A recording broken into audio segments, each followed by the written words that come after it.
Assalamualaikum warahmatullahi wabarakatuh.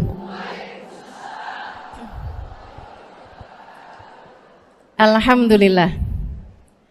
Wassalatu wassalamu ala Rasulillah Muhammad ibn Abdillah wa ala alihi wa sahbihi wa man walah. Subhanaka la ilma lana illa ma 'allamtana innaka antal alimul hakim. Rabbi shrah li sadri wa yassir li amri wahlul 'uqdatan min lisani yafqahu qawli. Amma ba'du. Alhamdulillah, ibu-ibu sekalian saya muliakan, hadiah indah di mana Allah mengizinkan kepada kita untuk menghadapnya. Bukan main. Siapa kita ini sampai diizinkan Allah untuk bolak-balik menghadap kepada Allah Subhanahu wa taala dalam salat-salat kita. Saya pernah dengar dari para guru-guru kami, guru-guru saya.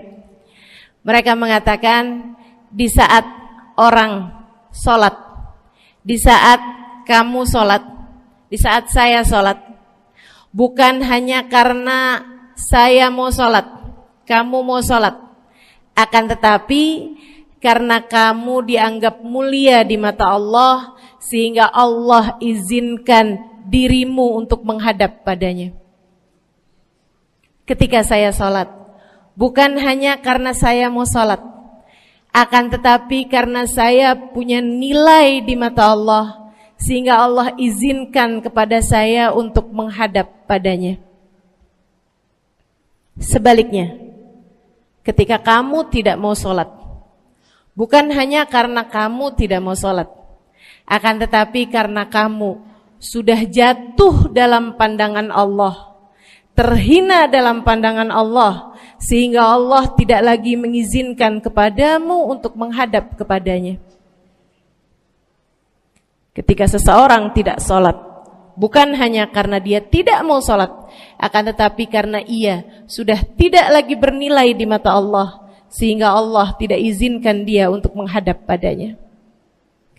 Teman-teman, saudariku sekalian yang saya muliakan, kalau bicara tentang sholat nih teman-teman, ada 4 tingkatan, ada 4 kelas. Untuk kamu melihat sholatmu sudah ada di kelas yang mana.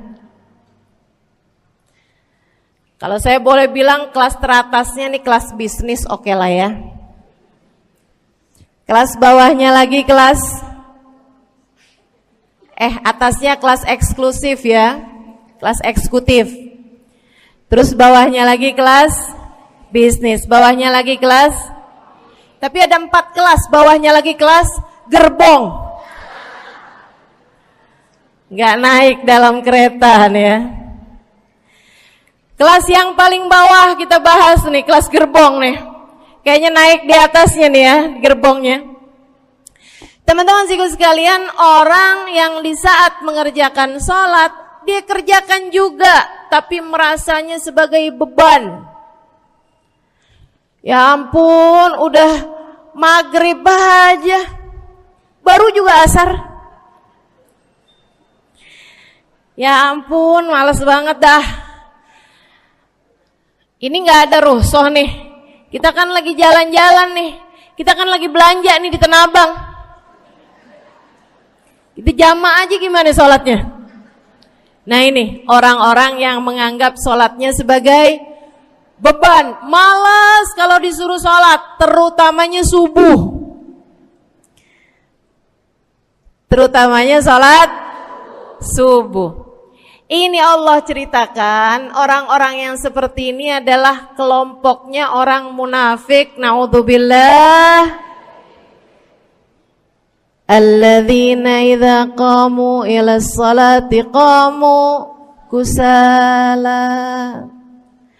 Orang-orang yang kalau disuruh sholat bangun juga sih, tapi malas banget.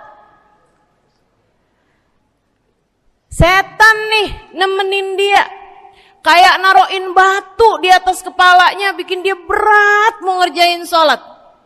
Kalau lagi tidur, ngipas-ngipasin matanya, bobo aja lagi. 5 menit lagi, 5 menit lagi. Bangun-bangun udah siang. Pernah terjadi padamu?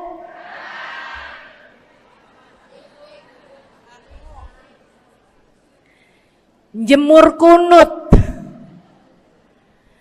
Bu, yang dijemur tuh jemuran aja, cucian aja. Jangan sampai jemur kunut. Kunutnya dijemur ya. Ketika ada seseorang yang disampaikan kepada Nabi Muhammad bahwasanya orang itu tidak bangun kecuali sesudah azan subuh, artinya enggak tahajud, artinya enggak bangun di sepertiga malam terakhir, bangunnya sesudah azan subuh. Nabi mengatakan padanya tentang orang itu, Nabi bilang pada para sahabatnya, inna syaitan bala fi udhunih, itu adalah orang yang telinganya dikencingin sama setan. Pada pernah dikencingin setan? Kalau bangunnya habis azan tuh dikencingin setan. Kalau bangunnya udah terbit matahari dikencingin siapa kira-kira? Insyaallah. Teman-teman saudariku sekalian yang saya muliakan, alladzina idza qamu ila sholati qamu kusala, malas bener kalau diajakin sholat, sampai sebagian sholatnya dikerjakan keluar dari waktunya. Yang seperti ini masuk dalam firman Allah Subhanahu wa taala, a'udzubillahi minasyaitonir rajim, fawailul lil musallin alladzina an salatihim sahun. Fawailul lil musallin alladzina hum an salatihim sahun. Celaka orang-orang yang salat. Kenapa kok orang salat celaka ya Allah? Sebab mereka an salatihim sahun, melalaikan salat mereka. Apa maksudnya melalaikan? Imam Sayyidina Ibnu Abbas dalam salah satu tafsir beliau mengatakan alladzina yuakhiruna an waqtiha au yuqaddimuha ila ghairi waqtiha. Orang-orang yang mengakhirkan salat sampai keluar dari waktunya atau memajukannya sebelum waktunya. Mau pergi ke Tanah Abang nih, jam 11. Ntar kita ribet nih urusan sholat duhur. Dah sholatin sekarang aja. Ini orang-orang yang fawailul lil musallin. Bu, sesibuk apapun dirimu, jangan pernah ninggal sholat. Bu, lagi ngerjain perkara penting apapun kamu, jangan pernah mengakhirkan sholat. Jangan pernah mengeluarkan sholat dari waktunya. Kenapa gitu? Karena bu, sholat itu urusanmu sama Allah. Gak ada yang lebih penting daripada itu. Gak ada yang lebih penting daripada itu. Siapa yang mementingkan Allah, dia bakal dipentingin sama Allah. Siapa yang meremehkan salatnya, berarti dia telah meremehkan Allah. Siapa yang meremehkan Allah, dia akan diremehkan oleh Allah. Na'udzubillah min dzalik. Buat adik-adik jomblo, jangan pernah mau kawin sama orang yang gak sholat. Biarpun kamu udah nunggu cukup lama, kalau ada yang lamar kamu dan dia gak sholat, jangan mau bu. Dek, ibu-ibu juga, kalau ada yang janda di sini,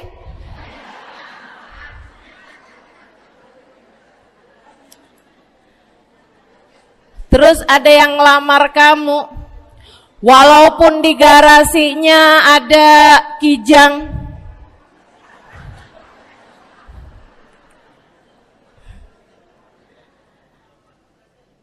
ada bebek, motor maksudnya ya, datang melamar kamu, jangan terima. Orang yang gak sholat, kamu jangan mau jadi istrinya. Kenapa? Saya kasih tahu ya, Allah aja dia tinggalin, apalagi kamu.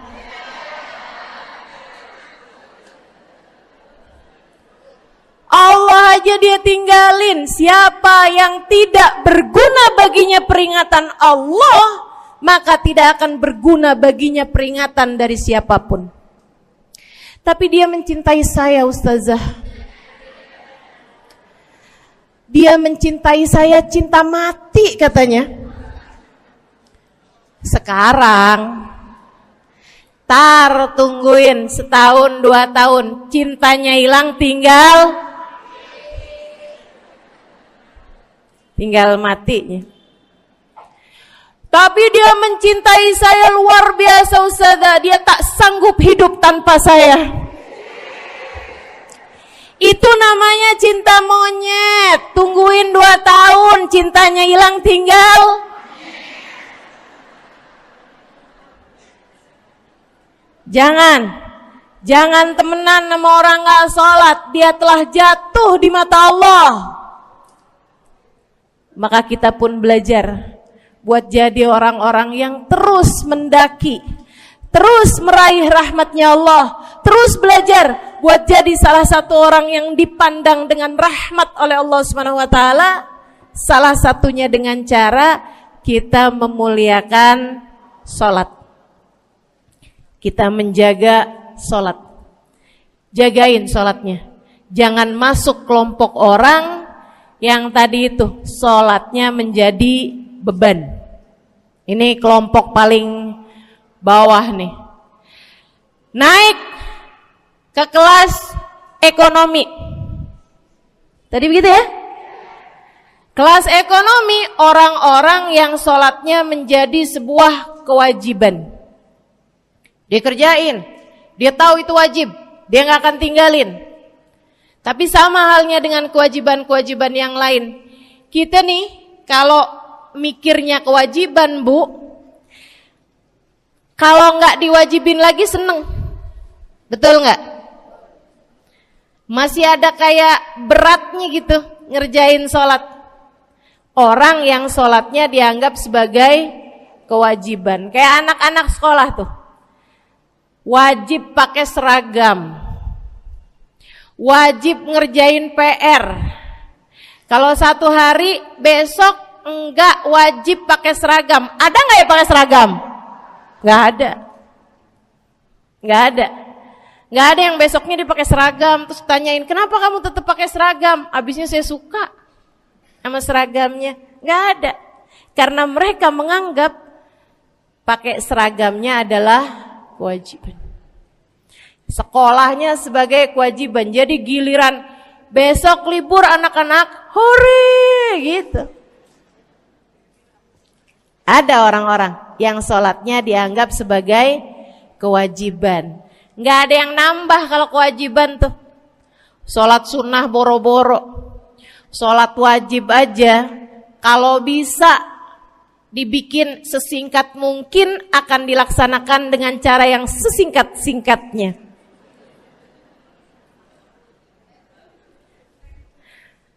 Habis ruku i'tidal sujud cepet bener ya. Malaikat raqib sama malaikat atid nih udah tahu aja kalau dia sholat. Habis ghairil maghdubi alaihim waladdallin. Malaikat atid bilang sama malaikat raqib, kulhu, catat kulhu udah pasti.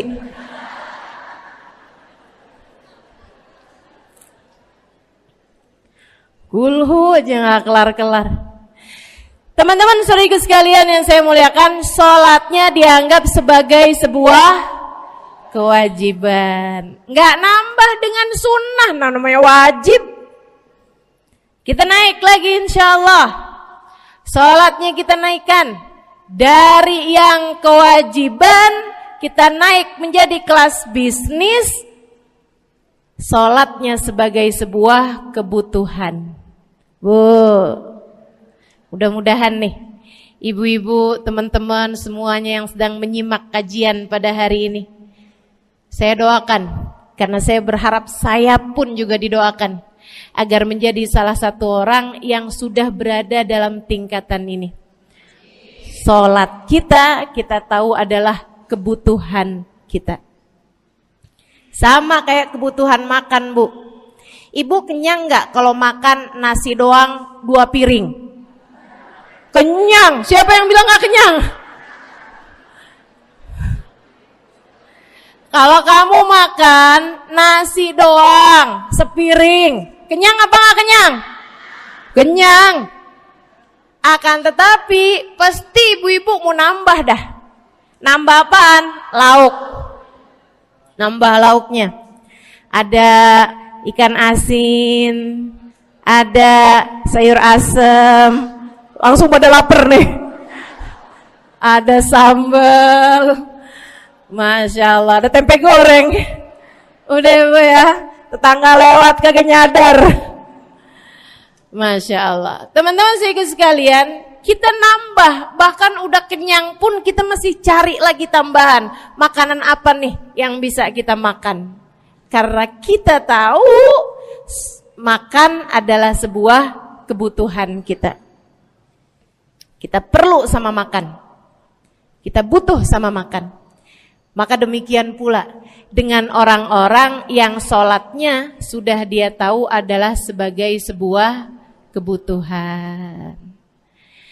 Cukup sih duhur 4 rakaat, dia nambah. Ada qobliyahnya, ada ba'diyahnya. Jam-jam 9 pagi nggak ada sholat wajib sih, tapi pengen ngemil, ya Bu ya, dengan cara kerjain sholat duha. Malam-malam abisnya isya, ampun mau tidur, ingat katanya Nabi, pesannya kepada Sayyidina Abu Hurairah, wasani habibi, kata Abu Hurairah, an utir qabla an anam. Kekasih saya Nabi besar Muhammad, kata Abu Hurairah, kasih pesan pada saya untuk jangan tidur sebelum sholat witir. Jadi habis kelar sholat isya langsung sambung sama witirnya. Dia tahu sholatnya adalah sebagai sebuah kebutuhan. Kebutuhan.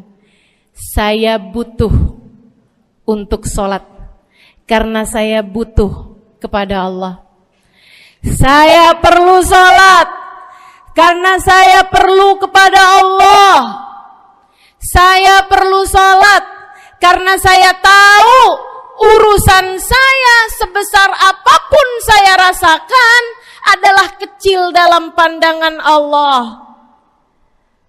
Saya perlu sholat karena permasalahan dalam hidup saya yang saya rasakan sebesar gunung di atas pundak saya, di atas punggung saya, di hadapan Allah tak sampai seperti setitik debu yang mudah saja untuk dia angkatkan dari kehidupan saya. Maka kita pun menjadikan sholat sebagai sebuah kebutuhan. Lagi sakit, jangan ninggal sholat. Kenapa? Kamu menghadap kepada yang punya kesehatan. Lagi banyak utang, jangan ninggal sholat. Sama, jangan utang lagi. Karena kamu menghadap kepada pemilik segala kekuasaan, pemilik dunia dan akhirat, pemilik semua uang di atas muka bumi ini adalah Allah. Makanya Habib Ali Habsyi, penulis kitab Maulid Simtud Durar, yang tadi ibu-ibu baca maulidnya, beliau pernah bilang, Ada dalam salah satu diwan beliau. Diwan tuh syair-syair beliau itu ya. Ali idza kad marid syafahu fi'lus shalah la'alla syirru sifa fi wad'i tilkal jibah. Kata beliau, Ali nih kalau lagi sakit, nih Habib Ali ya, beliau tuh padahal punya amal ibadah sangat banyak. Tapi Habib Ali bilang, Ali idza qad marid syafahu fi'lus shalah. Ali nih kalau lagi sakit, sembuhnya sama sholat. Sembuhnya sama sholat. La'alla sirru sifat. Rasa-rasanya memang Allah letakkan rahasia kesembuhan ada pada fi wad'i tilkal jibah, terletakkannya jabhah kita, dahi kita di tempat sujud. Di sana semua permasalahan-permasalahan dalam hidupmu menjadi ringan. Saat kamu meletakkan dahimu di tempat sujud, kamu berbisik lirih kepada Allah, akan tetapi suaramu didengar sama yang punya arsy. Akan tetapi suara bisikanmu didengar segenap malaikat-malaikat yang ada di atas langit. Kemudian mereka mendoakanmu sehingga Allah mengatakan wasjud waqtarib, sujudlah kamu. Posisi sujudmu itu waqtarib akan membuatmu menjadi dekat dengan Allah Subhanahu wa taala. Sujudlah dan mendekatlah kepadaku, kata Allah. Agrab ma yakunul 'abd min rabbih fahuwa sajid, kata Nabi Muhammad. Fa'akthiru fihi du'a faqamin an yustajabulah. Tempat terdekat seorang hamba dengan Tuhannya adalah saat dia sedang sujud. Maka perbanyaklah doa dalam sujudmu, kata Nabi Muhammad. Doamu sangat mungkin diijabah oleh Allah. Apalagi kalau doanya kamu haturkan di sepertiga malam yang terakhir. Saat-saat di mana kebanyakan manusia di sekelilingmu yang lalai berada dalam tidurnya, berada dalam alam mimpinya. Para ulama tuh sampai bilang, Bu, dari kehususannya sepertiga malam yang terakhir, orang yang ngerjain maksiat aja sepertiga malam yang terakhir tuh tidur. Ibu gak pernah tahu orang-orang pulang diskotik jam berapa? Gak tahu ya, sama. Tapi Bu, yang pasti mereka tuh sepertiga malam yang terakhir malah pada pulang, malah pada tidur gitu. Orang maksiat aja itu sama Allah dibuat tidur tuh di jam-jam yang biasanya turun rahmatnya Allah. Allah mau milih nih mana nih hamba-hambaku, pilihan-pilihanku akan aku bangunkan untuk menghadapku. Kemudian Allah Subhanahu wa taala bertanya, hal min mustaghfirin, hal min taib, hal min talibi hajatin faunilahul matalib. Siapa nih di antara kalian yang lagi mohon doa, minta pertolongan, mohon ampunan, akan aku beri, kata Allah Subhanahu wa taala, sebab kalian meminta pada waktu yang paling aku suka. Kalau punya hajat minta. Kapan mintanya? Dalam sujud. Kapan sujudnya? Dalam sholatmu di sepertiga malam yang terakhir. Bu, ngelihat muka-mukanya pada punya hajat banyak-banyak nih. Gimana tahajudnya? Mudah-mudahan Allah jadikan kita salah satu di antara mereka yang menyibukkan diri di sepertiga malam yang terakhir, insyaallah. Sampai-sampai Bu ya, saya tinggal lama di kota Hadramut dulu. Orang-orang di Hadramut, orang awamnya, itu kalau mereka punya anak kecil umur 1 tahun, 2 tahun, 3 tahun tuh, punya anak bayi, balita gitu. Kalau mereka bangun di sepertiga malam yang terakhir, mereka akan membangunkan anak-anaknya walaupun buat main. Alasannya 2. Yang pertama, agar mereka terbiasa bangun di jam-jam segitu. Nantinya kalau besarnya mereka jadi udah kebiasaan bangun di jam segitu, gampang ngerjain tahajud. Alasan yang kedua, ibu-ibu sekalian, agar anugerah, karunia, rahmat, pemberian Allah yang Allah turunkan di sepertiga malam yang terakhir, anak-anak mereka pun berhak untuk mendapatkannya karena mereka tidak sedang dalam keadaan tidur dan dalam keadaan berjaga. Kan kebalik sama orang kita. Anak-anak kita, cucu-cucu kita kalau bangun jam segitu kita tidurin lagi, masih malam nak, masih malam. Mama masih ngantuk nak. Masya Allah. Ibu, saya punya ibunya guru saya. Saya punya guru salah satunya dan yang tercinta di hati saya, Sayyidil Habib Umar bin Hafid. Guru saya. Beliau punya ibu namanya Hubabah Zahra. Almarhumah, baru meninggal masa-masa deket pandemi. Ya Bu ya, baru aja beberapa tahun silam meninggalnya. Itu ibu-ibu sekalian punya anak kalau nggak salah 12. Kalau nggak salah 12 anak beliau. Laki-laki 5. Kalau saya nggak salah ya, mohon maaf kalau saya salah. Kemudian yang perempuan 7. Semuanya soleh-solehah. Semuanya Bu, jadi orang-orang yang luar biasa, yang terutamanya anak yang pertama yaitu Habib Ali Masyhur, jadi mufti pada zamannya di Kota Tarim. Sampai wafatnya beliau masih sebagai mufti. Mufti itu Bu, permasalahannya umat semuanya ada di meja beliau untuk beliau selesaikan. Anak yang laki-laki yang paling kecil, Habib Umar bin Hafid, menjadi kita tahu semuanya ya, orang soleh, ulama, waliullah. Ibu-ibu sekalian, kita mau tahu nih, anak-anak soleh-solehah semacam itu ibunya kayak gimana gitu. Karena Bu, mohon maaf, walaupun memang Nabi Nuh, nabinya udah soleh, anaknya gak soleh, kan begitu ya? Ada juga sih, tapi secara mayoritasnya Bu, buah jatuhnya tak jauh dari emaknya begitu, anaknya kurang lebih begitu. Anaknya begitu, emaknya biar kita nggak lihat gitu udah bisa ngebayangin kayak apa orangnya. Ibu-ibu sekalian, nih anak-anaknya Hubabah Zahra, Masya Allah semuanya. Kita mau tahu ibunya kayak gimana. Satu cerita aja tentang Hubabah Zahra. Ibu-ibu sekalian, anaknya cerita, Hubabah Zahra, Umi, anak perempuannya, dia bilang seumur hidupnya nggak pernah ninggal tahajud. Bu,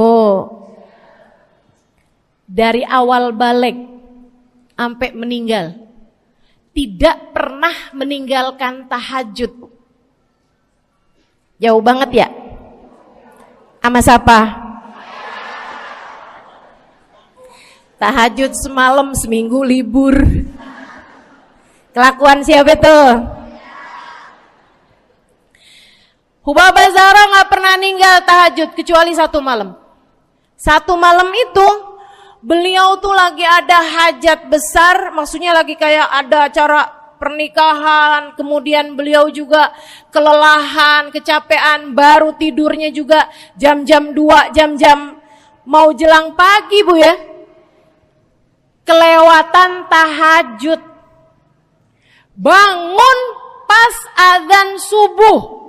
Ibu, beliau bangun dengan gemeteran. Beliau bangun dengan menggigil padahal enggak musim dingin. Beliau bangun, azan, innalillahi wa inna ilaihi rajiun.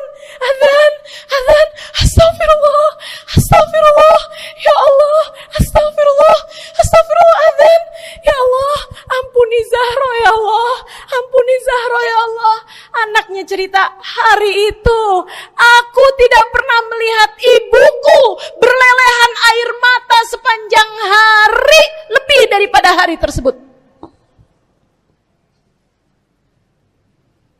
Hari itu kami melihat ada seorang perempuan berlelehan air mata beristighfar memohon ampun kepada Allah karena satu malam dalam hidupnya beliau meninggalkan tahajudnya, teman-teman. Masya Allah, Masya Allah. Tiap kali makan ingat gitu, ya ampun tadi malam gak tahajud, samihni ya Rab, samihni ya Rab, sampai gak enak makan. Insya Allah, Insya Allah. Mudah-mudahan Allah jadikan keagungan sholat ada dalam hati kita. Sholat kita jadi kebutuhan. Insya naik tingkat eksekutif, teman-teman. Tadi saya ulangin lagi dah, karena ibu-ibu kan suka rada lupaan. Kelas yang paling bawah, kelas apa tadi? Gerbong. Menjadikan sholatnya sebagai beban. Kelas berikutnya menjadikan sholat sebagai kewajiban. Naik lagi menjadikan sholat sebagai kebutuhan. Tingkat terakhirnya ada hamba-hamba tercinta di sisi Allah yang menjadikan sholat mereka sebagai sebuah hiburan dalam hidupnya, hobi dalam hidupnya. Diawali, dicontohkan oleh baginda kita Nabi besar Muhammad yang mengatakan dalam hadis sahihnya, wa ju'ilat qurratu aini fis shalah, wa ju'ilat qurratu aini fis shalah. Dijadikan, kata Nabi Muhammad, Allah telah menjadikan, dijadikan li untukku qurrat aini, kesenanganku dalam kehidupan, kebahagiaanku ada pada, hobiku ada pada as-shalah, salat. Nabi itu orang yang kesenangan beliau, hobi beliau adalah salat. Kana idza faza'ahu amrun aladha ila shalah. Kata para sahabat meriwayatkan, Nabi kalau lagi dengar kabar-kabar yang gak enak, segera menuju kepada sholat. Nabi kalau udah ada kabar-kabar Rasul pasukan kita terkalahkan di medan peperangan, Nabi ngelihat Bilal. Kemudian Nabi Muhammad nanya, udah dekat waktu sholat Bilal? Sebentar lagi Rasul, arihni bihaya Bilal, arihni bihaya Bilal. Yuk Bilal, sampaikan diri saya Bilal, tolong hibur diri saya Bilal. Segera azan dan kita akan sholat bersama-sama wahai Bilal. Kesenangan beliau, hobi beliau dalam sholat, dalam hidup adalah sholat. Teman-teman saya sekalian, bukan hanya Nabi Muhammad, tapi para sahabat-sahabat Nabi Muhammad, tapi para tabi'in, para tabi'it tabi'in. Saudaraku sekalian saya muliakan, Sayyidina Umar bin Khattab alaihi ridwanullah, kana idza ja'ahu hal, apabila beliau dalam keadaan hatinya lagi khusyuk, hatinya lagi nyambung banget sama Allah Subhanahu wa taala, kalau mau salat sunnah manggil orang. Beliau salat dalam masjid, ada orang mau salat sunnah, ada orang lagi baca Quran dipanggil sama beliau. Kamu saya bayar ya. Kamu duduk sebelah sini saya nih, baca Qur'annya deketan saya sini, kamu saya bayar. Buat apaan wahai Sayyidina Umar? Buat negur saya, ngingetin saya lagi sholat nih. Oh gak usah dibayar Tuan. Yaudah kalau gitu kamu duduknya sebelah sini ya. Tugas saya apa Tuan? Kalau kamu lihat saya sholat berdirinya kelamaan, ingetin saya buat ruku. Kalau kamu lihat ruku saya kelamaan gak bangun-bangun, ingetin saya buat bangun. Kalau kamu lihat sujud saya kelamaan, ingetin saya buat duduk. Karena saya sekarang ini kalau lagi berdiri baca Al-Quran, lupa buat ruku. Dari nikmatnya bacaan Quran beliau. Baik Tuan. Sholat, baca Fatihah, habis itu baca Quran. Surat Al-Quran, dapat selesai satu, kok masih enak. Baca lagi, masih enak lagi, baca lagi. Yang sebelah beneran nih gak ruku-ruku. Beliau berdiri kemudian bilang, Tuan ruku. Gak kedengeran. Beliau berdiri deketin telinganya, Tuan ruku. Belum kedengeran juga. Ruku. Allahu Akbar. Sayyidina Umar bin Khattab. Tabi'in, Sayyidina Ali Zainal Abidin. Pernah lagi sholat, rumahnya kebakaran, teman-teman. Sholat sunnah di waktu malam, rumahnya kebakaran. Orang-orang pada teriak-teriak, Tuan Harik, nar, ya ibn binti Rasulillah, wahai anak dari cucunya Nabi Muhammad. Tuan, ada api di sekitarmu. Tuan, kebakaran. Tuan, kebakaran. Allahu Akbar. Sami Allahu liman hamidah. Enggak lihat apa-apa. Habis selesai sholat baru lihat, kebakaran nih rupanya. Orang-orang pada bilang, kami sudah mengingatkanmu Tuan. Apa jawab beliau? Al-hadni an-narul kubro. Di depan saya ada api yang jauh lebih besar, api neraka. Saya nggak lihat api sekecil ini. Masya Allah. Saudaraku sekalian yang saya muliakan, para ulama Allah Subhanahu Wa Taala. Terakhir saya mau ceritakan Sayyidil Habib Abu Bakar As-Sakran, penulis Wirid Sakran. Kalau teman-teman pernah tahu, beliau saudaraku sekalian saya muliakan dapat julukan As-Sakran, orang yang mabuk. Karena mabuk kepada Allah Subhanahu Wa Taala. Beliau pernah satu waktu kena penyakit di punggungnya. Beliau kemudian tanya sama dokter, kata dokter, wah ini nih penyakit mesti diangkat, mesti dioperasi. Ya udahlah, operasiin saya. Disuguhin 1 gelas khamr di waktu yang telah ditetapkan untuk jadi waktu operasi. Apa ini? Khamr, minuman keras. Zaman itu belum ada obat bius. Dia bilang, ini buat apa? Khamr ini Tuan, minuman keras ya, agar engkau nggak sadar. Jadi enak gitu kita ngoperasinya. Dia bilang, saya mau dengan kesehatan saya kepengen ngerjain taat kepada Allah. Saya nggak mau. Saya dapetin kesehatan saya dengan cara mengerjakan yang diharamkan Allah, yaitu minuman keras. Saya nggak perlu ini. Waduh, kalau gitu nggak bisa dioperasi Tuan. Kenapa soalnya? Ya nanti kan kesakitan, nanti susah operasinya gitu. Oh gampang. Kalau kalian pengen bikin saya nggak sadar, nggak perlu minuman keras. Terus gimana? Operasikan kalau saya sedang sholat. Maka mulailah, dokter-dokter udah pada siap. Beliau lagi sholat sunnah ya Bu ya. Allahu Akbar gitu. Mulai dokter buka baju belakangnya.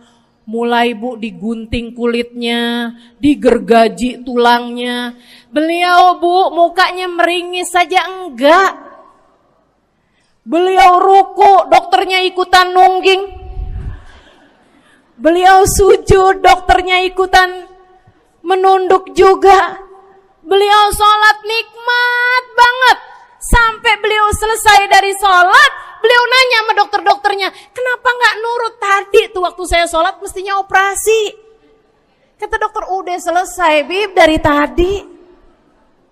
Masya Allah. Radiyallahu ta'ala anhum wardahum. Ini bukan kelas-kelas kita, saya cuma ceritain aja sama ibu-ibu. Bukan berarti ibu-ibu nanti pas waktu sakit bilang sama dokter-dokter gak usah dibius. Beda hati Bu, beda hati. Ibu ya, beda iman, beda semuanya kita sama mereka. Yang pasti, makanya saya kan yang ini nggak doa nih. Pas yang kebutuhan tuh baru saya doa. Kenapa? Karena kayaknya tingkatan kita dah Bu ya. Mentok dah, sampai kebutuhan itu dah. Insya Allah, mudah-mudahan Allah jadikan kita orang yang menjaga salat insya Allah. Rabbi jalni muqimas salah wa min dzurriyyati amin. Rabbi jalni muqimas salah wa min dzurriyyati amin. Rabbi jalna muqimis salah wa min dzurriyyatina rabbana wa taqabbal du'a. Ala hadhihi niyyah bikun niyyah salihah ila hadratin nabi al-fatihah. Syaitanir rajim. Bismillahirrahmanirrahim. Alhamdulillahirabbil alamin. Ar-Rahmanir-Rahim. Maliki yaumiddin. Iyyaka na'budu wa iyyaka nasta'in. Ihdinas siratal mustaqim, siratal ladzina an'amta 'alaihim, ghairil maghdubi 'alaihim waladdallin. Amin. Taqabbalallahu minna wa minkum, taqabbal ya karim. Sama-sama kita hormati, kita sayangi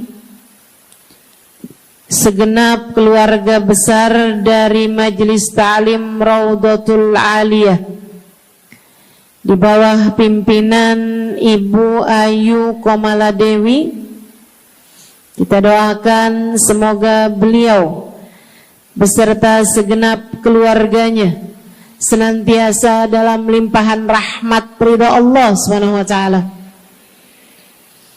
Juga kita doakan Ustazah Nabilah Al-Haddad sebagai pengasuh di majelis ta'lim ini, sebagai pimpinan di majelis ta'lim ini, Bu Ayu dan Ustazah Nabilah sekeluarga semuanya insyaallah senantiasa dalam pandangan kasih sayang Allah SWT. Panjangkan umurnya, disehatkan badannya, dimudahkan urusannya, kabulkan hajatnya, semakin dicinta Allah SWT dan Rasulnya. Para ustadzah, para hubabah, para syarifah, para pimpinan pondok pesantren, para pimpinan majelis ta'lim, yang mudah-mudahan semuanya dalam limpahan rahmat ridha Allah SWT, serta tentu saja semua yang hadir di majelis ini, baik ibu-ibu, kakak-kakak, adik-adik, anak-anak, yang mudah-mudahan semuanya dirahmati Allah, disayang Allah, dibahagiakan Allah, diistiqomahkan jalannya menuju ridha Allah Subhanahu wa taala, insyaallah diistiqomahkan jalannya menuju surga Allah Subhanahu wa taala. Amin ya rabbal alamin. Qul amantu billah thumma istaqim, kata Nabi Muhammad sallallahu alaihi wasallam kepada seorang pemuda yang meminta nasihat, ya Rasulullah ausini, wahai Rasul tolong nasihati aku. Kita kalau ketemu orang mulia jangan minta duit, Bu. Kita kalau datang ketemu sama orang-orang yang kita tahu doanya mustajab, sangat soleh, hidupnya baik, apalagi jika dia adalah kekasih Allah Subhanahu wa taala. Kamu kalau berjumpa dengan ulama, jangan minta sesuatu yang duniawi. Tirulah para sahabat ketika berjumpa dengan Nabi Muhammad. Biasanya mereka meminta satu dari dua hal. Yang pertama, mereka minta doa. Ida'ili ya Rasulullah, doakan aku wahai Rasul. Ibu juga gitu. Kalau ketemu sama ulama, ketemu orang soleh, ketemu kiai, ketemu habib yang kita tahu doanya mustajab, bertemu hubabah, mintalah doa. Tapi jangan hanya sekedar urusan doa duniawi, Bu. Doa duniawi itu yang gimana, Ustazah? Doa yang kalau diijabah nggak akan manfaat begitu kamu masuk dalam alam kubur. Itu namanya doa duniawi. Ustazah, doakan saya biar saya cepat kebeli rumah. Bu, kalau mati rumahnya dibawa gak? Ustazah, doakan saya kepengen beli HP baru. Dibawa gak HP-nya? Enggak. Itu namanya doa duniawi. Ustazah, Doakan biar suami saya tambah cinta.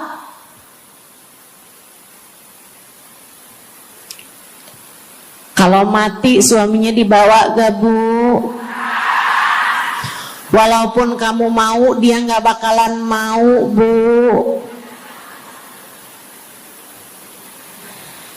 Sesuatu yang sifatnya duniawi. Ustazah, doakan biar anak saya soleh. Duniawi apa bukan? Bukan. Sebab kesolehan anak akan jadi tambahan bekal bagimu ketika kamu masuk dalam alam kubur. Jadi gak boleh nih ustazah doa urusan duniawi atau minta didoakan urusan-urusan duniawi. Boleh, tapi jangan cuma itu. Nanti takutnya kamu nyesel. Kalau selama di dunia kamu doanya hanya untuk urusan dunia, takutnya begitu masuk dalam kuburan sudah tidak ada lagi doa yang akan Allah ijabah untukmu ketika kamu ada dalam alam kubur nanti. Sayang. Jadi kalau doa, prioritaskan urusan akhirat. Insya saya berasa banget jadi orang yang sering dimintain doa, sekaligus juga sering minta doa. Saya kalau ketemu orang soleh, ketemu habaib, ketemu hubabah, saya akan minta doa, gak pernah minta duit saya. Ida'ili ya hubabah, ida'ili ya habib. Serius sekalian, sebagai orang yang sering juga dimintain doa, ustazah doakan saya. Banyak tuh.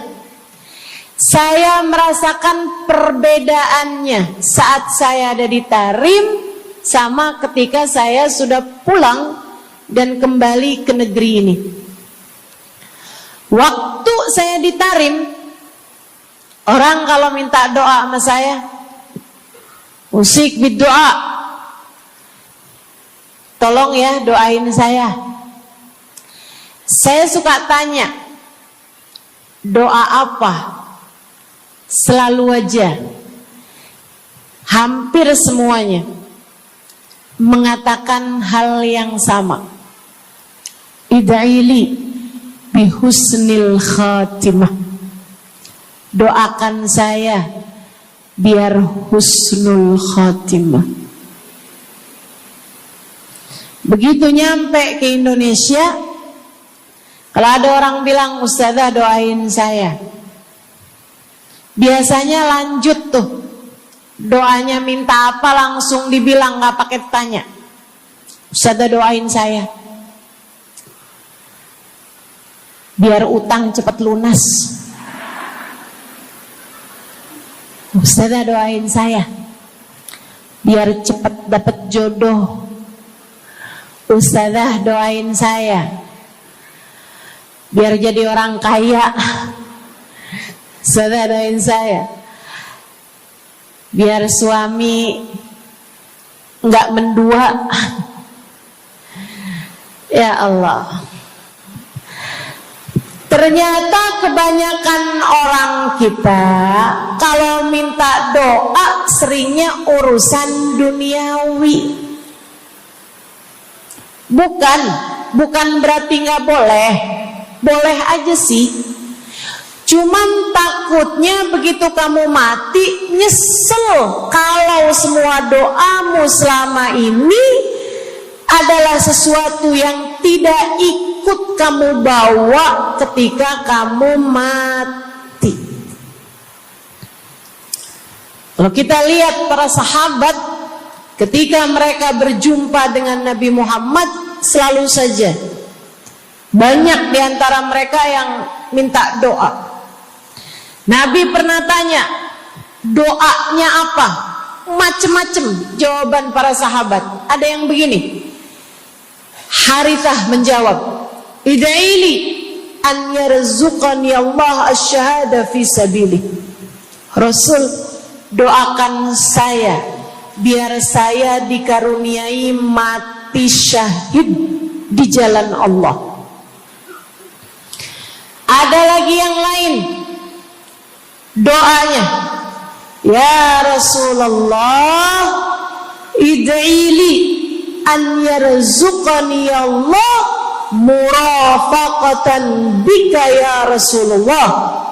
Doakan biar saya nanti di masa sesudah kematian saya, di masa akhirat nanti bisa mendampingimu wahai Rasulullah, bisa berjumpa denganmu wahai Rasul, bisa ada dalam rombonganmu wahai Rasulullah. Doa-doa yang sangat ukhrawi, doa-doa yang sangat akhirat, karena mereka sudah faham tujuan hidup sesungguhnya adalah mencari ridha Allah Subhanahu wa ta'ala. Tujuan hidup sesungguhnya adalah bergerak menuju surga Allah Subhanahu wa ta'ala. Tujuan hidup sesungguhnya adalah berpulang kepada Allah dalam keadaan Allah ridha kepada kita. Sahabat tuh minta didoakan, sama yang kedua minta nasihat. Kita juga nyontoh, kalau ketemu orang soleh, kalau ketemu ulama, kalau ketemu habaib, ketemu kiai, ketemu bunyai, ketemu hubabah, ketemu ustadzah, ketemu ustad, minta nasihat. Selain daripada minta doa, mintalah nasihat. Hal ini dicontohkan oleh para sahabat kepada Nabi Muhammad. Datang seorang pemuda berjumpa Nabi Muhammad sallallahu alaihi wasallam. Kemudian bertanya, ya Rasulullah, ausini, wahai Rasulullah, berikanlah nasihat kepadaku ini. Nabi Muhammad tersenyum, senang, bangga, karena mengerti bahwa umatnya faham apa yang harus diminta dari nabinya. Nabi berkata kepadanya, "Qul amantu billah tsumma istaqim." Kata Nabi Muhammad, ucapkanlah, aku beriman kepada Allah, kemudian istiqomahlah kamu di jalan Allah.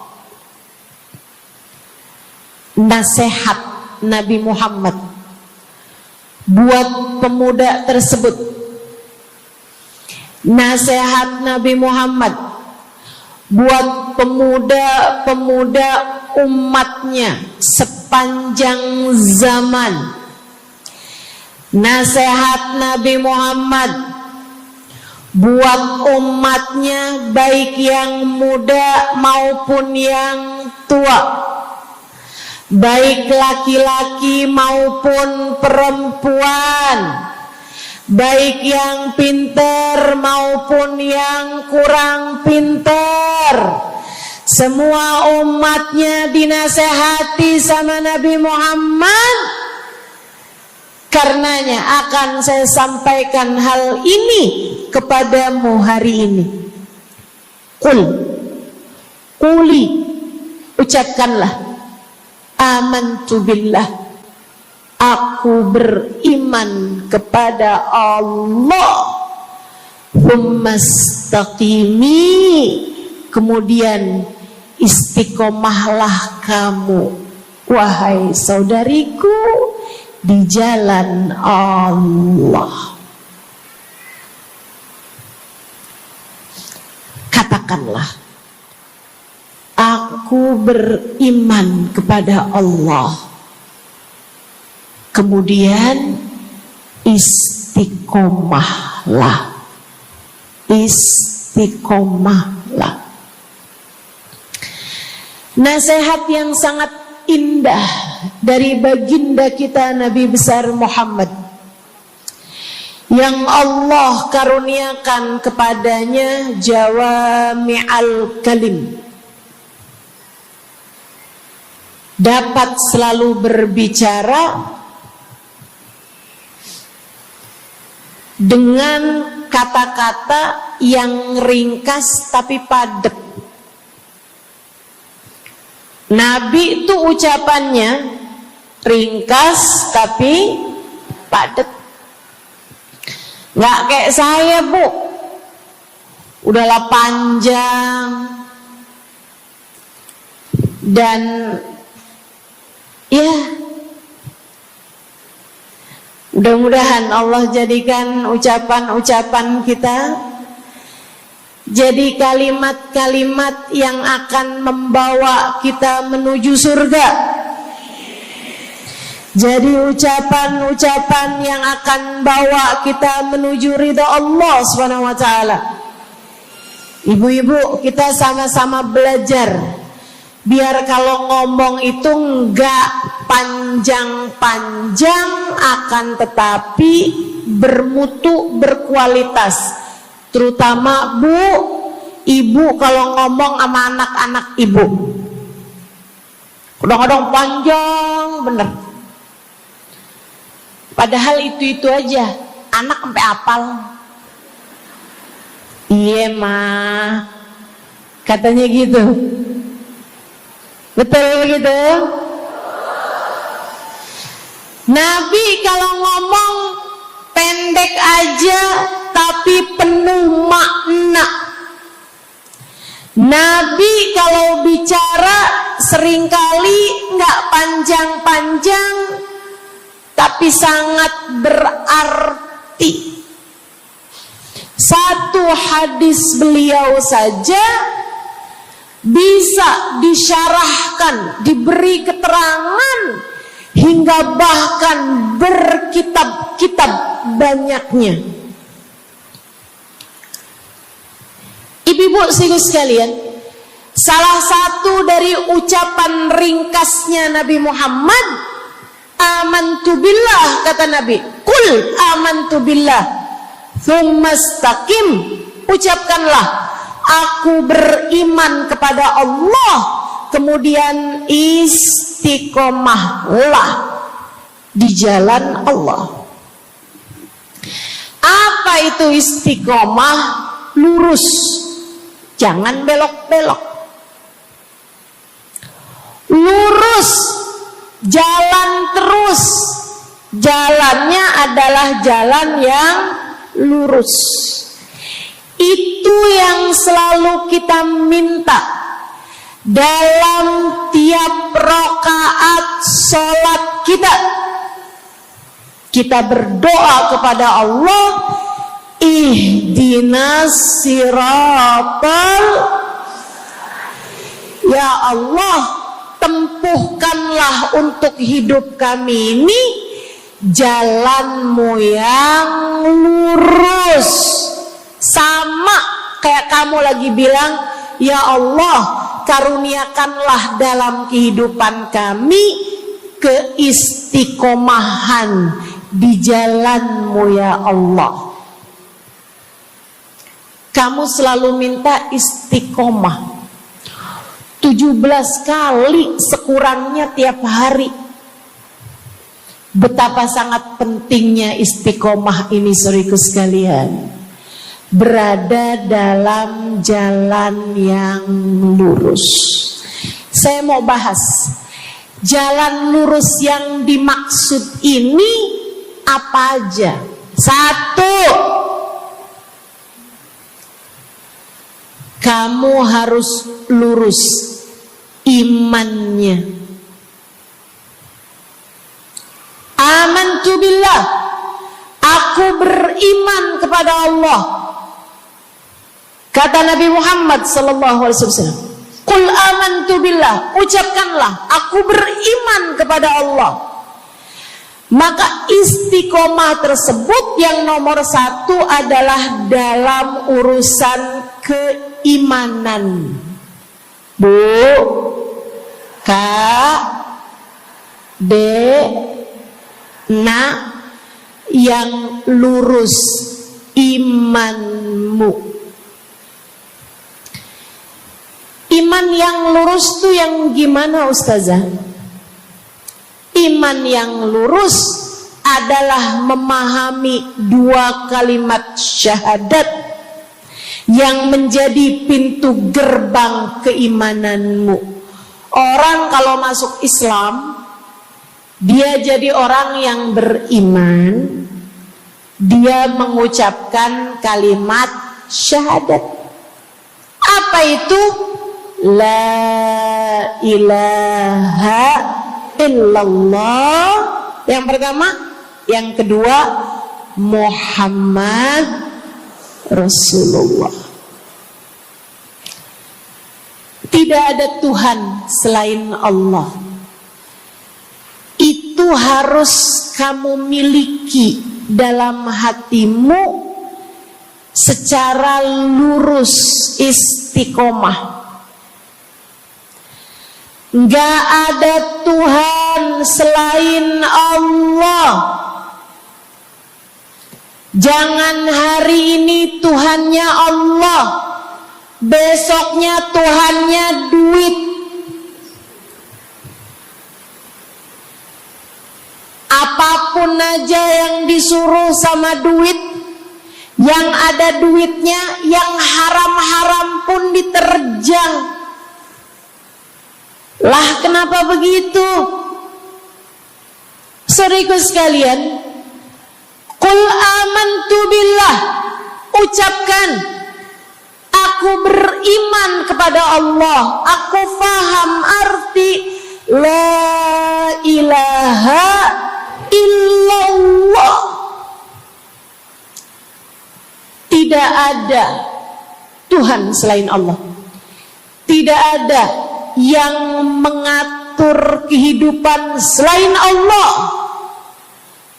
Tidak ada yang memberi rezeki selain Allah. Maka berimanlah kepada Allah. Kalau ada istri bilang sama suaminya,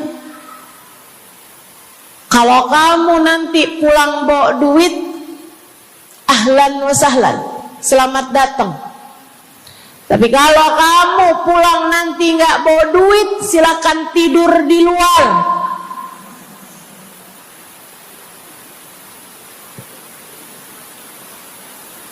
Kamu sepertinya kurang beriman. Kamu lupa bahwa pemberi rezeki bukan suamimu, melainkan yang ngasih rezeki itu cuma satu, Bu. Namanya bukan pekerjaan, bukan atasan, bukan pemerintah. Yang ngasih rezeki cuma Allah Subhanahu wa ta'ala. Maka berimanlah atas hal itu. Jangan nyalahin si ini, nyalahin si itu. Imanmu benerin. Imanmu benerin. Banyak orang saya liatin itu suka pada repot urusan rezeki. Banyak banget. Di dunia ini nih banyak yang suka repot urusan rezeki. ngejar dunia abis-abisan, ngejar duit segala macam cara, sampai omongannya nggak jadi omongan orang beriman. Waktu dibilangin jangan nyari rejeki yang haram, cari rejeki yang halal. Jangan berani ngambil yang bukan hakmu. Dia bilang begini nih, ya ustazah nggak tahu zaman sekarang, jangankan nyari yang halal, nyari yang haram juga susah saja.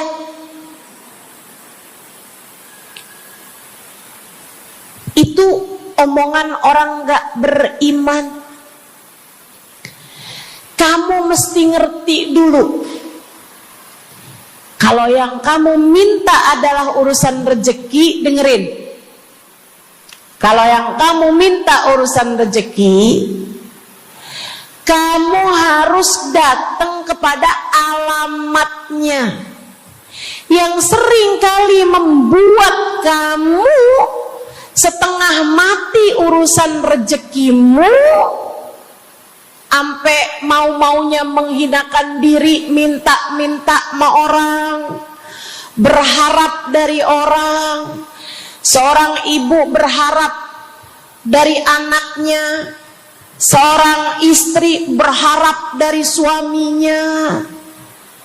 Saudariku sekalian, yang sering kali membuat kamu tersiksa urusan rezeki adalah karena kamu salah alamat. Kamu salah alamat. Kamu sedang tersesat jalan. Kamu sedang salah arah. Makanya jadinya kemana-mana kamu nggak nemu. Orang alamatnya aja salah. Ini kalau kamu mau ke Kubah Mas, tapi kamu perginya ke Taman Mini, nyampe apa nggak nyampe? Dapat apa enggak majelisnya? Nggak dapat. Kenapa? Salah alamat. Yang dicari Kubah Mas, kamu perginya ke Keong Mas. Nggak nyampe, nggak dapat. Saya kasih tahu padamu, alamat rezekimu ada pada Allah. Alamat rezekimu ada pada Allah. Alamat rezekimu ada pada Allah. Maka berimanlah kepadanya, fahamilah arti la ilaha illallah. Tidak ada Tuhan kecuali Allah. Gak ada yang ngasih rezeki selain kamu. Lagi sakit,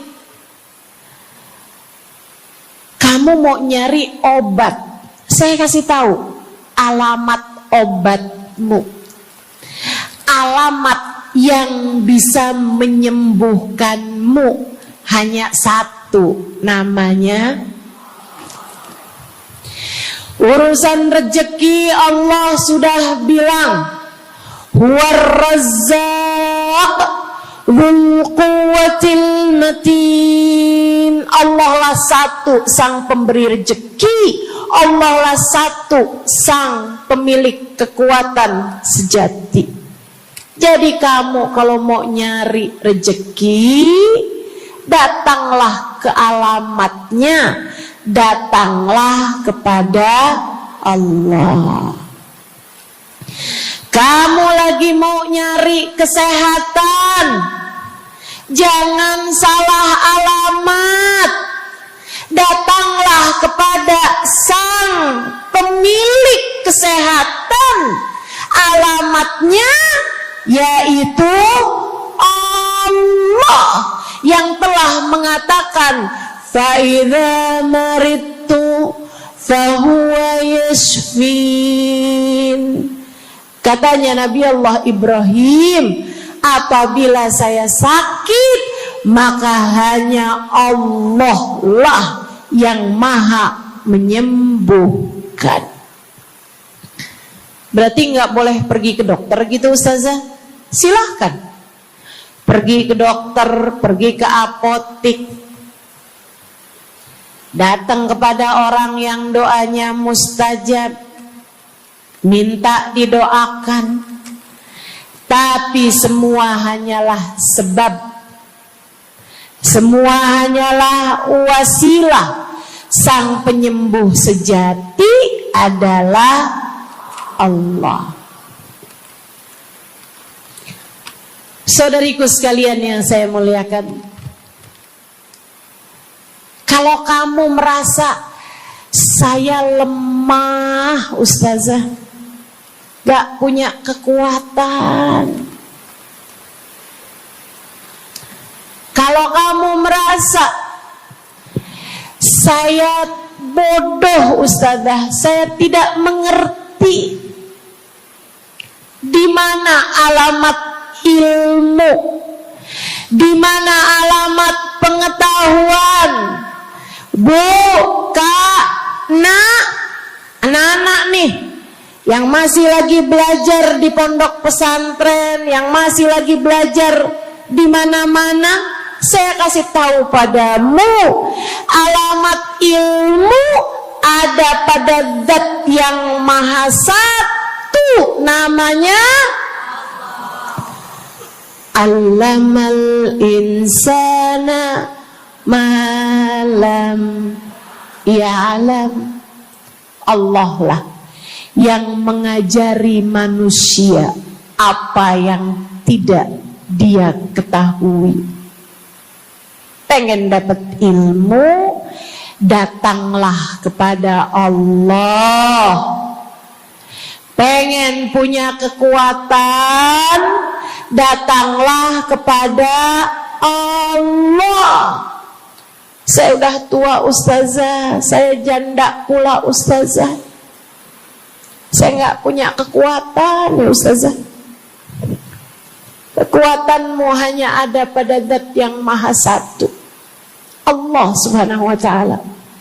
Datanglah selalu padanya. Imanmu jangan biarkan ia naik turun. Imanmu biarkan ia kokoh di dalam hatimu. Jangan percaya kalau ada yang bilang kekuatan ada pada uang. Jangan percaya. Percaya hanya satu aja, kekuatan ada pada Allah. Jangan percaya orang bilang kekuatan ada pada kecantikan. Kalau kamu cantik, kamu kuat, suamimu gak akan kemana-mana. Jangan percaya, Bu. Percaya hanya satu aja, kekuatan ada pada Allah Subhanahu wa Ta'ala. Kamu takut terjadi hal-hal yang buruk bagimu, bagi anak-anakmu. Kamu kepengen ada yang jaga. Ibu, gak usah pusing-pusing mau nyari bodyguard, gak usah pusing-pusing mau sewa security, pengamanan. Sebab sang pemberi keamanan hanya satu, namanya Wallahu ya'simuka minan nas. Hanya Allah satu yang dapat menjagamu dari kejahatan manusia. Qul a'udzu birabbin nas. Katakanlah, aku berlindung kepada sang penjaga manusia, sang pemelihara manusia, sang pengasuh manusia, Allah Subhanahu wa ta'ala. Berimanlah padanya, istiqomahlah. Bu, gak ada yang bisa bikin orang meninggal selain Allah. Gak ada. Tapi dia ditabrak orang, Ustazah. Kalau gak ditabrak dia gak bakalan mati. Kamu kebalik. Justru karena dia harus mati, Allah jadikan dia ditabrak. Jelas? Ini imannya mesti yang benar nih. Jangan kamu kira ini ada dokter malpraktek sehingga dia kemudian meninggal dunia.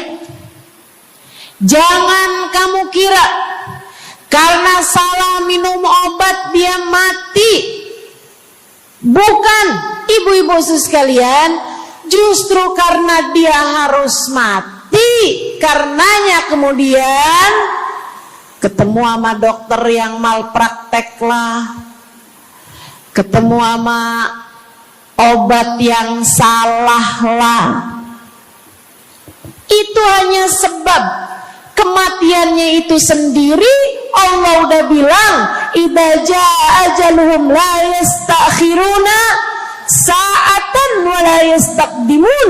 Apabila datang ajal seseorang, gak ada siapapun yang bisa memajukan barang semenit pun, gak ada yang bisa memundurkan meski sesaat sekalipun. Gak ada. Emang udah kepastiannya. Waktunya mati ya mati, Bu. Gak ada yang bisa menghidupkan, sekaligus tidak ada yang bisa mematikan selain Allah. Itu artinya istiqomah dalam iman. Tapi tunggu dulu, sebelum saya lanjutkan istiqomah yang lain. Selain beriman kepada Allah, kamu juga harus beriman kepada Nabi Muhammad. Kamu harus beriman kepada Nabi Muhammad.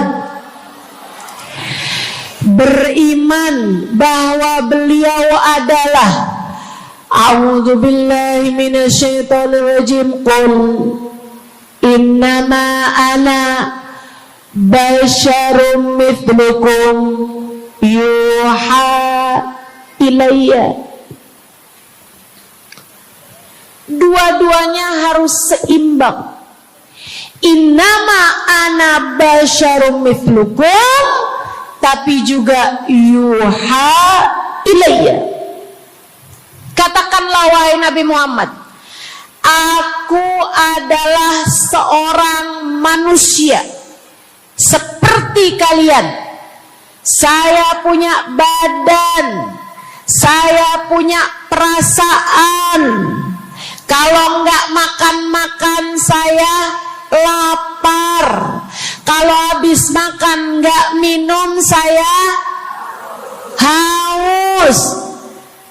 Kalau beberapa hari saya nggak tidur, saya ngantuk. Qul innama ana basyarun. Sampaikan kepada manusia, aku adalah seorang manusia seperti kalian juga. Ama anak cinta, lama nggak ketemu sama istri, kangen. Katakan wahai Nabi Muhammad, ana basyarum mithlukum, saya manusia seperti kalian juga. Kalau ada yang disayang kemudian meninggal, sedih. Karena Nabi adalah seorang manusia. Tapi tunggu dulu, beliau tidak hanya sekedar manusia, Itu adalah satu sisi kehidupan Nabi Muhammad. Jangan lupa, innama ana basyarum mithlukum, tapi yuha ilayya, aku diberi wahyu, aku hamba wahyu, aku berbincang-bincang dengan Allah, kalian tidak. Aku berbicara langsung dengan Allah, kata Nabi Muhammad, kalian tidak. Aku dituruni malaikat Jibril, kalian tidak. Aku diberi wahyu Al-Quran 30 juz, kalian tidak barang seayat pun. Nih, kalau saya perhatikan, imannya umat manusia yang beriman kepada Allah sekalipun menjadi cacat ketika tidak beriman kepada Nabi Muhammad. Lihatin, mohon maaf, orang Yahudi beriman kepada Allah. Kamu kalau nanya sama orang Yahudi, Tuhanmu siapa? Allah. Tapi mereka enggak beriman kepada Nabi Muhammad. Apakah mereka disebut orang yang beriman? Tidak. Orang Nasrani, apakah mereka beriman kepada Allah? Iya. Tapi apakah mereka beriman kepada Nabi Muhammad? Tidak. Apakah mereka beriman? Tidak. Bahkan umat Islam ada yang mempercayai sesudah Nabi Muhammad ada nabi yang lain, namanya Mirza Ghulam Ahmad, sehingga mereka menyebut agama mereka Islam, tapi agama Islamnya pakai ada kelanjutannya, Islam Ahmadiyah. Apakah mereka beriman? Tidak. Sebab syarat iman selain la ilaha illallah juga ada Muhammad Rasulullah. Bahkan Bu, ada banyak di antara kita orang-orang yang iman kepada Allah luar biasa, tapi kalau urusan kepada Nabi Muhammad, kalau lagi diceritain Isra Mi'raj, dia bilang Nabi Muhammad tuh gak usahlah segitu amat diperayakan Isra Mi'rajnya. Nabi Muhammad tuh Isra Mi'raj cuman sekedar ruhnya aja, badannya nggak pakai Isra Mi'raj. Jadi Nabi itu orang ngelihatnya kayak tidur aja, ruhnya aja yang melayang-layang. Isra Mi'raj bener, tapi ruhnya aja, badannya nggak pakai pergi. Jadi kalian nggak usah berlebih-lebihan sama Isra Mi'raj. Oh kenapa gitu?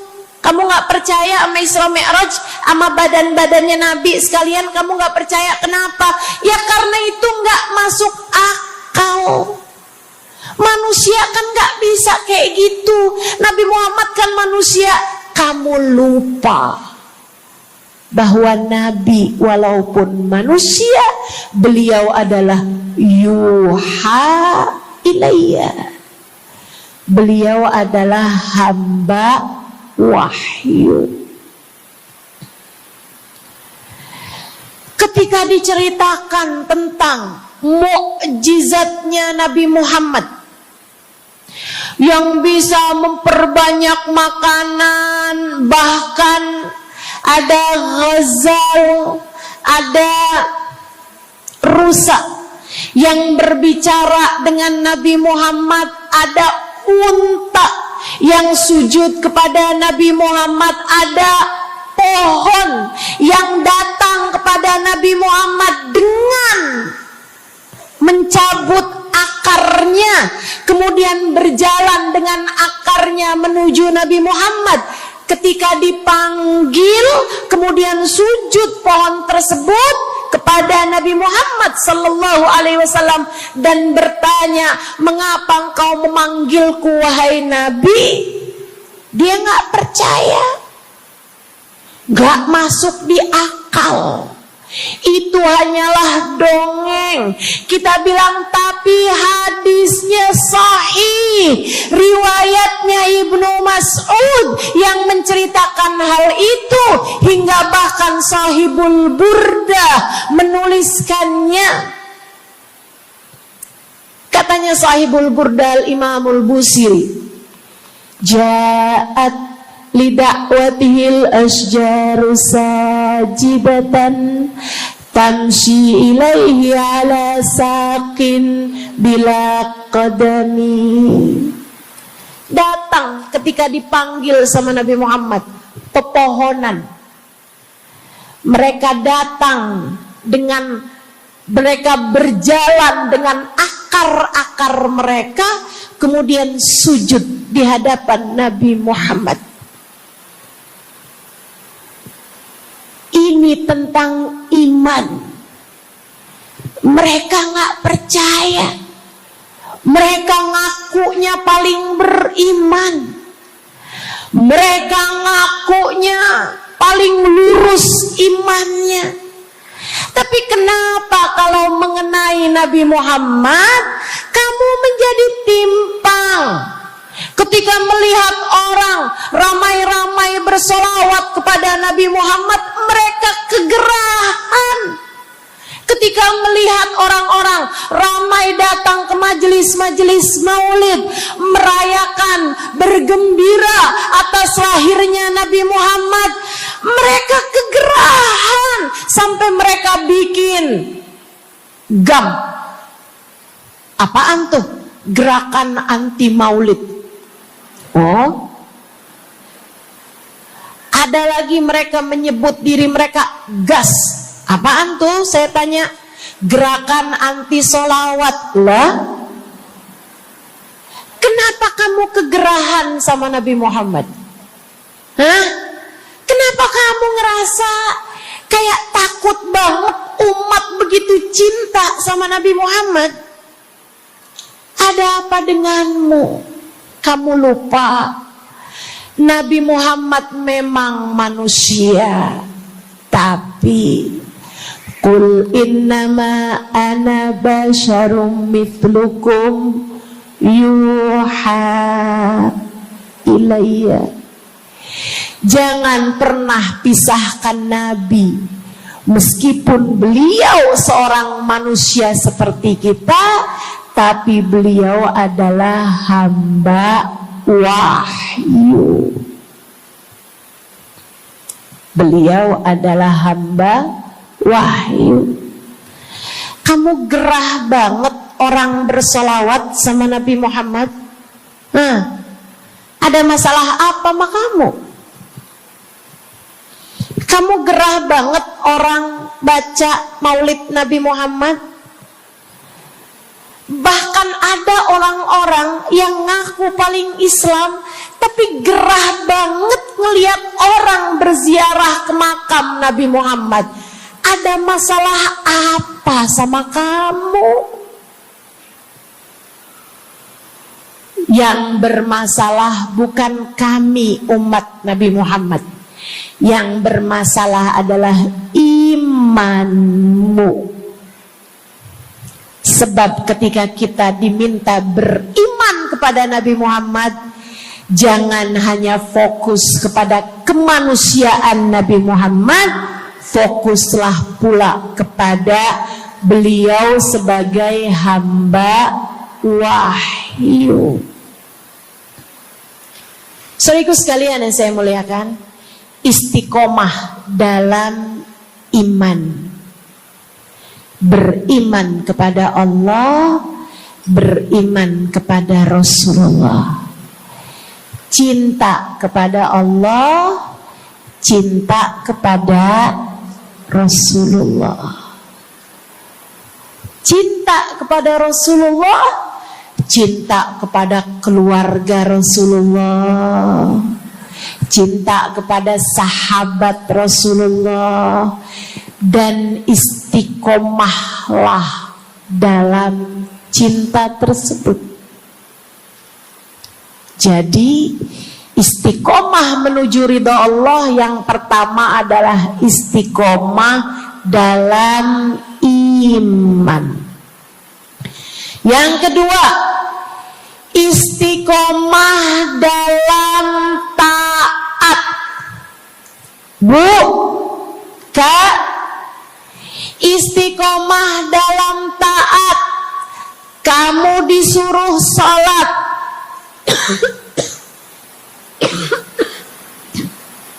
istiqomahlah. Jangan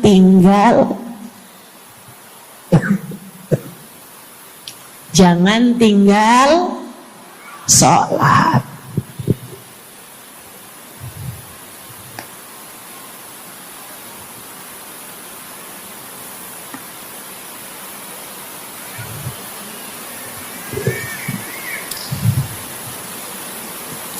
Kamu diperintah buat puasa Ramadan, jangan tinggal puasa.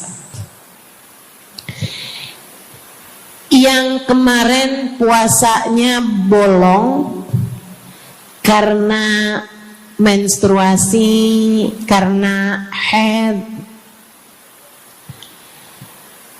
karena nifas misalnya, kamu wajib untuk bayar hutang puasa di hari-hari yang seperti ini. Jangan sampai hutang kamu nggak dibayar. Kadang-kadang sampai Syakban belum lunas juga. Pas ditanya, kamu kok nggak bayar-bayar utangnya tuh? Habisnya nggak ada yang nagih. Kamu minta siapa yang nagih? Israel. Jangan sampai datang malaikat Israel mencabut nyawamu, sementara kamu masih punya hutang puasa yang belum kamu lunasi. Kamu diperintah Allah buat taat. Istiqomahlah dalam jalan taatmu. Jangan tinggal perintah Allah. Dek, kalau kamu dilamar sama laki-laki yang gak sholat, jangan mau. Tapi dia baik, Ustazah. Baik menurut siapa? Dek, orang ninggal sholat artinya dia ninggal Allah. Saya bilangin, kalau Allah aja dia tinggal, apalagi kamu. Dia bilang dia gak bakal ninggalin saya, Ustazah, karena katanya dia gak sanggup hidup tanpa saya. Dek, jangan percaya. Jangan percaya. Allah aja dia tinggalin loh, apalagi kamu. Apalagi kamu. Orang yang, kata para ulama nih Bu, Dek, orang yang peringatan Allah tidak bermanfaat padanya, dia tidak akan bermanfaat dengan peringatan siapapun. Kalau lagi cinta sih dia bisa ngomong apa aja. Tapi percayalah, yang bisa ninggal Allah, dia bisa ninggal siapapun. Istiqomahlah di jalan Allah. Istiqomah di jalan Allah. Jangan berani ninggal Allah. Jangan berani ninggal salat. Jangan berani ninggal ibadah. Kenapa gitu Ustazah? Karena yang pegang nasib kamu Allah. Ini nasihat abah saya yang akan saya pegang sampai kapanpun. Abah saya pernah pulang-pulang dari kerjanya, dia cerita, abah tadi ketemu sama orang yang dulu abah pengen jadi kayak dia. Dia itu dulu waktu zaman abah muda, abah kepengen kayak dia, ganteng, kaya, sehat, orang tuanya kaya, dia bisa sekolah. Abah kepengen sekolah, gak ada biayanya. Abah harus bantu orang tua buat nyari nafkah, sehingga akhirnya putus sekolah. SD aja gak tamat, kata abah saya. Serius kalian? Kata abah kepengen banget jadi kayak dia itu waktu zaman abah muda. Tadi abah ketemu sama dia di trotoar. Abah kaget ngelihat dia. Kenapa, Bah? Dia sekarang gila. Jadi orang gila di trotoar. Abah pas liatin mukanya kayak kenal nih. Abah saya bilang subhanallah. Nak, abah kasih nasihat sama saya, Bu. Zaman saya SD, biar gini-gini saya pernah SD loh, Bu. Abah saya bilang, nak, ternyata hidup yang paling penting nasib. Dan ingat nak, nasib adanya di tangan Allah. Maka kalau kamu kepengen nasib kamu bagus, jangan pernah tinggal Allah. Itu nasihat abah saya pegang terus sampai dengan sekarang. Kamu dalam hidup yang penting nasib. Yang paling penting buat anak-anak kamu dalam hidup mereka adalah nasib. Ibu, nasib. Bukan ilmu, bukan harta, bukan sehat, bukan. Yang paling penting dalam hidup anakmu adalah nasib. Bukan cakep. Kamu nak dalam hidup harus cakep nak. Nanti nak, kalau zaman-zaman akhir nanti ada cara buat mempercantik diri. Pakai nak, operasi plastik, ayo nak. Filler lah, tarik benang lah, semua kerjain nak. Yang penting dalam hidup cantik. Kamu jangan sampai kayak mamah kamu ini nak. Bapak kamu buka cabang di mana-mana. Bukan. Yang paling penting bagi anakmu di hidup mereka di dunia sebelum kelak di akhirat nanti adalah nasib. Saya kasih tahu, yang paling penting adalah nasib. Dan nasib itu adanya dalam genggaman